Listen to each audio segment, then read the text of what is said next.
Yeah, hello. I'm here changing some trailer brakes, and I'll show you how you go about doing this. First thing you do is you got to take the wheel off. If you're too stupid to know you got to take the wheel off, just shut off the video and go look at something else. Anyway, first thing you need to do is get underneath to the adjusting screw and run the adjusting screw backwards and loosen it up so you have no drag. Then we're going to go ahead and pop this off with a hammer and take out this cotter key.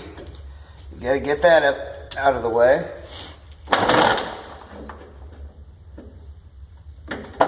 You're going to take a socket and run off this castle nut and get that done. Pretty simple. Give that a wiggle. You're going to pull out the bearing. Check your bearings, make sure there's no pits or cracks or no broken rollers. Set that out of the way. Go ahead and slide that off and check the inside of your drum. Make sure you're not gouged or anything too bad, which these look to be pretty good. This trailer is only about 1.5 years old. I do pull it every day. So next thing we're going to do is go ahead and take off these 5 bolts on this backer plate. Easiest thing to do is get your brake pads and everything all assembled right on the backer plate. This is what it looks like.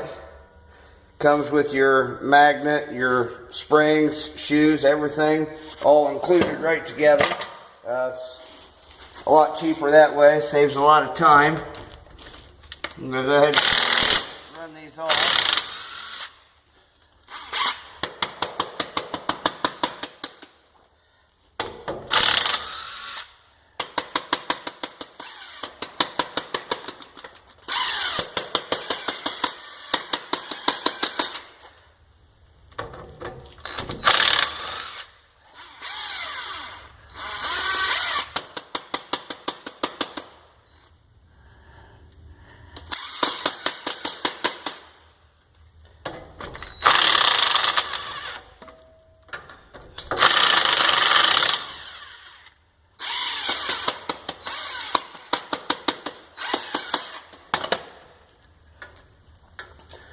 Take the hammer, give this a whack, knock her loose. I take this and turn it around. Makes it a little easy, gives you a place there to hang it. Go ahead and snip your wires for your trailer brakes. And that's junk. Pretty simple. Go ahead and take your new one. These do come left hand, right hand. Make sure you get the right ones.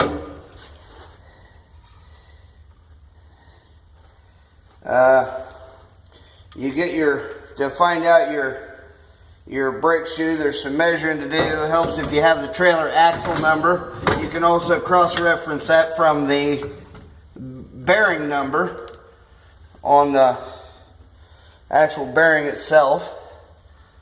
We'll go ahead and stick these nuts back on.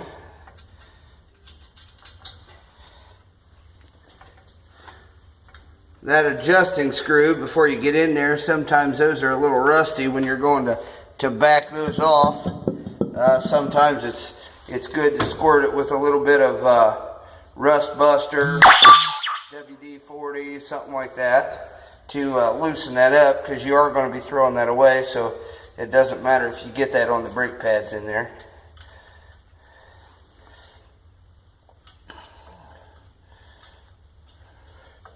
Very simple there. We'll just go ahead and start out kind of slow, run them down on there like that. You want to make sure you don't pinch your wires anywhere. Make sure they're all free. Get that down flat again in the back.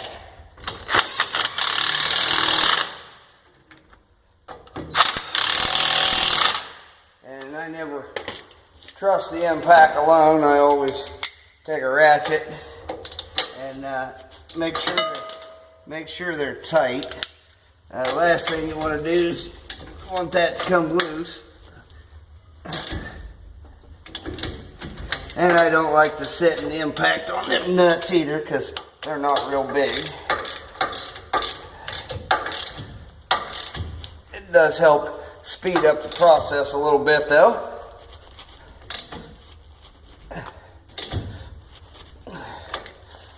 And from there you just go ahead and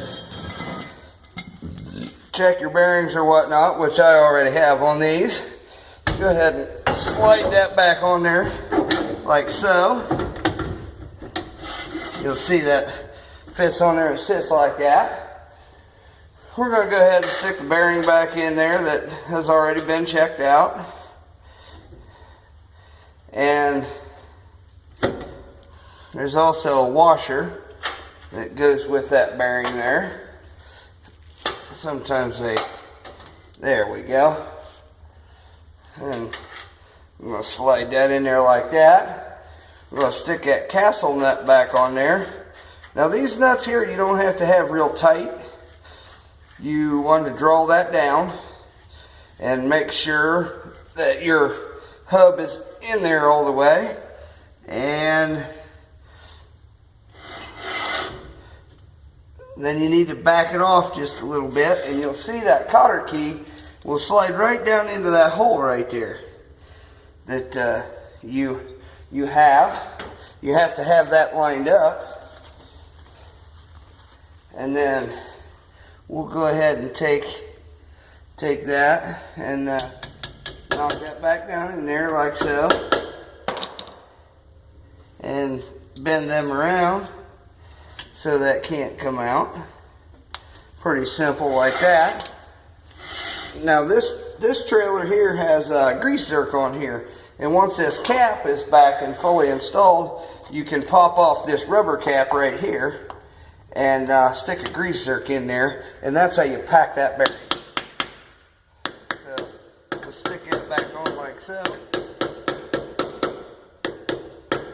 All we got to do now is get some silicone filled connectors and go ahead and connect the trailer brake wires, and then we need to come around here on the back side and run out the adjusting screw until that wheel stops completely, and then back it off just a little bit so you can hear the brakes drag, and reset the trailer brakes inside the truck, hook it up and take it for a spin. Appreciate you watching my video. Leave me any feedback.